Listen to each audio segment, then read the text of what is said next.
Recent గా ఒక 2 year old బాబుతో మాట్లాడడానికి ట్రై చేశాను. అయితే ఎన్నిసార్లు పేరు పెట్టి పిలిచినా వలకట్లేదు, ఐ కాంటాక్ట్ ఇవ్వట్లేదు. తన లోకంలో తను ఆడుకుంటున్నాడు. Hi, this is doctor Kripa, paediatrician from Hyderabad. మీరు కూడా ఎప్పుడన్నా ఇలాంటివి గమనించారా మీ చుట్టుపక్కల పిల్లల్లో? సో అది డెవలప్మెంటల్ డిలేకి one of the major warning signs అవ్వచ్చు. సో పిల్లలు ఎదిగేటప్పుడు ఈ 5 వార్నింగ్ సైన్స్ ఖచ్చితంగా చూసుకోండి. అవేంటో చూద్దాం. ఫస్ట్ థింగ్, 4th month దాటినా కూడా సోషల్ స్మైల్ లేకపోవడం. సెకండ్ థింగ్, 6th month దాటినా కూడా ఐ టు ఐ కాంటాక్ట్ ఇవ్వలేకపోవడం. థర్డ్ థింగ్, 9th month దాటాక కూడా సపోర్ట్ లేకుండా కూర్చోలేకపోవడం. ఫోర్త్ థింగ్, 9th month దాటాక కూడా బ్యాబ్లింగ్ అంటే బా మా అని సౌండ్స్ చేస్తారు కదా, అవి చేయలేకపోవడం.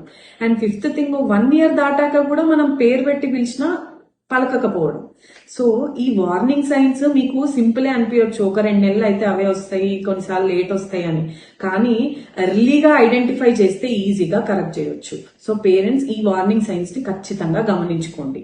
I hope it helps. Thank you.